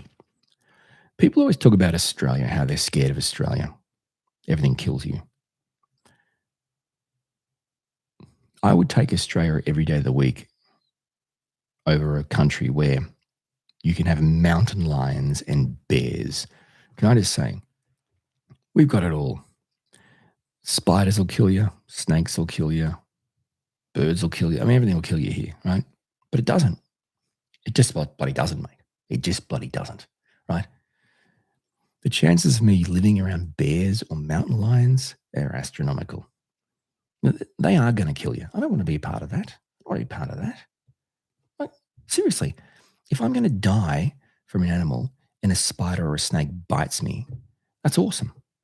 If my face gets ripped off and I get mauled by a bear, that's not so awesome. You see what I'm saying? And you're scared of Australia? I don't believe you. The bears leave you alone. Get stuffed. bears, mountain lions, moose, whatever. Get stuffed. Get stuffed. They don't leave you alone. What are you talking about? Leave you alone? Oh, horrible. I don't understand you guys for a second. I don't know how you do it. You guys are nuts. See, we have no tigers or lions in Australia. No bears either, right? No bears, no tiger, no lions, no tigers, no bears. Oh my. None. This is not my thing, man. And you call Australia dangerous. What are you, crazy? Bears and mountain lions will attack you just because they want to. Ain't no snakes and spiders like waiting to attack people.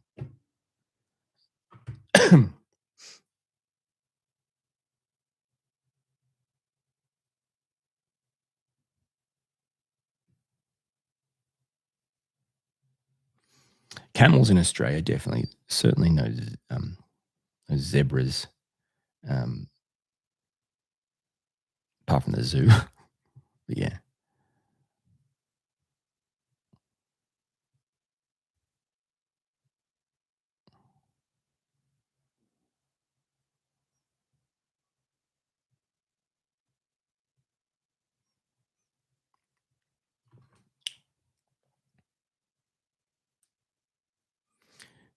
In Australia, do we have earthquakes and hurricanes? We call them cyclones, yeah. Absolutely, we have cyclones and earthquakes because we're built on the same earth as every other country, and there's plates and tectonic plates that are crossing and merging and going everywhere. So yeah, we do. With regards to cyclones, they're more prevalent in the tropical north of Australia, so more in the tropical North Queensland, Western Australia, Northern Territory, that kind of northern band of Australia. Not so common where we live. But yes, we have cyclones in the cyclone regions of Australia. In the tropical regions, we definitely have earthquakes. With regards to catastrophic earthquakes, certainly not any in my memory, but we certainly have earthquakes. In fact, it's a very active area where we live. We can get kind of 3, kind of Richter scale 3 type magnitude from time to time. You live near Mount St. Helens. Oh my goodness. What a thing to keep an eye on, huh? Wow.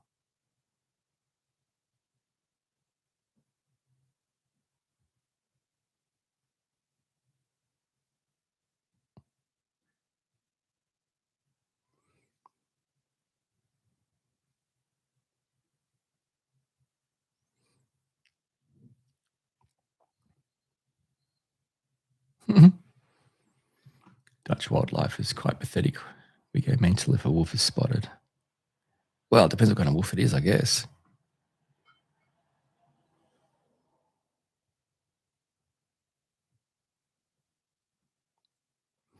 Last time I was on, I was trying to get you guys to help me find a new show to start streaming because, finished Stranger Things and other stuff. And this is my Stranger Things cat, by the way. Dustin wears it in like season 3 or 4 in every episode, just about. And this is true when I say this, and please don't ruin anything for me. But I know it's really late to the party, but we've just started watching Game of Thrones. We're up to like season 4, I think, of Game of Thrones. And yeah, it's cool. Any other ideas for new shows you've been watching or found, please let me know. It's a bit of a tough time for new shows at the moment. I just started watching Game of Thrones. I know what you're saying. What? Isn't that a big show? Everyone watched that. I didn't. In fact, I only started watching Stranger Things a few months ago because I thought this must be a good show. So I'm very bad. As an autistic person, I'm very bad at, number one, taking anyone's advice. Like, oh, Orion, there's a show you got to watch. The whole world loves it. I don't care. I don't love it. Have you seen it? No. I take my time. And usually I find my way there a few years later. So yes, I've just started watching Game of Thrones. Not the 700 different spin-offs, the original. That's how I roll, man. That's just how I roll. I like to watch shows, but not until I decide I want to watch them. And usually it's 5 to 10 years after the world is completely finished with them.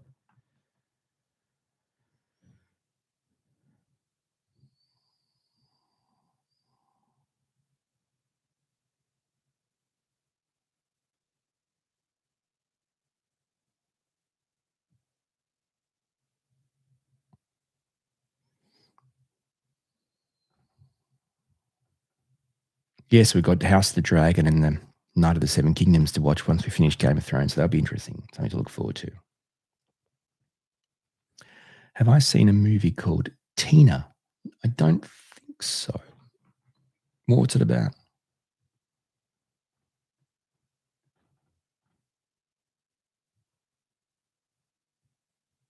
I think the good thing about Game of Thrones watching it now is I can watch from start to finish, yeah?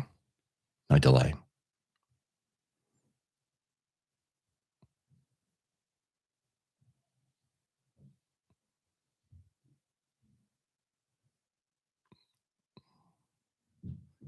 We're really enjoying Game of Thrones.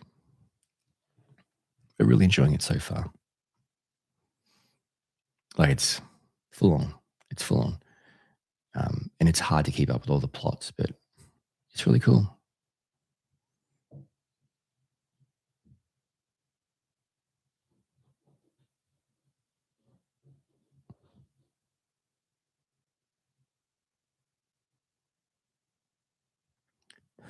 Ah, that's funny. You totally nail Hodor's speaking lines. Is he like the I am Grok of the show? Is that the one we're talking about? You know how there's that tree character. Is it Grok? I am Grok, and that's all he says. Just says I am Grok. Is this the same? He's the guy, right? He's like the giant guy, the big guy that just says I am Grok basically every time. He just says his name. Is that right? Yeah, that's funny. There's no spoilers in that. It's just a dude that says his name over and over. Groot. Groot. I always get Grok and Groot mixed up. That's funny.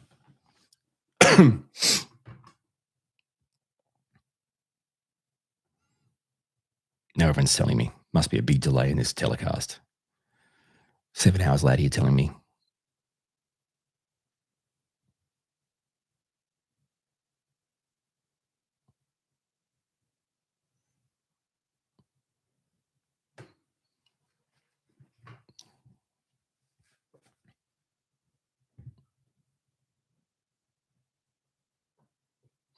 That's funny. Instead of Grok AI, Groot AI. It wouldn't be very helpful because it would just send you back the same thing every time. That would be fascinating. But more or less it's helpful.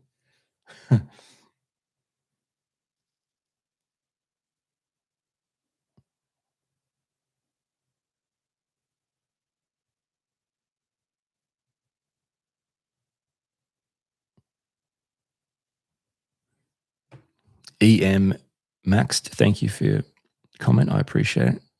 Your husband. You've learned so much about your husband, which is fantastic. Okay.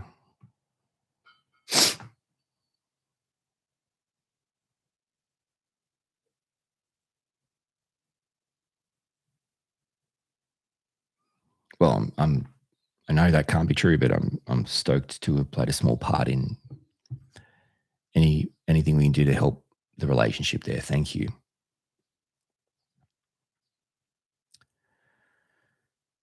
Okay. This live stream's been going for 2 hours and 5 minutes. That's enough, I think. That's enough. I've got to take a breather, rest my voice for a bit. Hey, thank you guys for being here, hanging out. I really appreciate it. 2 hours of power.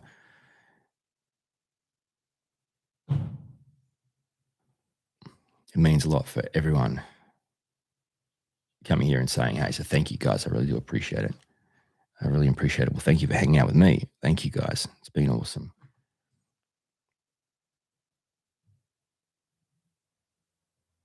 Hope the live stream is something you guys can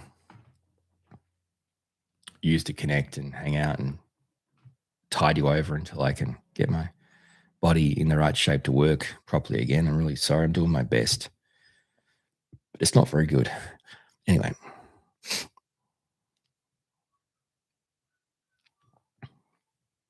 All right, guys. Thanks for being here. I really do appreciate it. See you guys soon.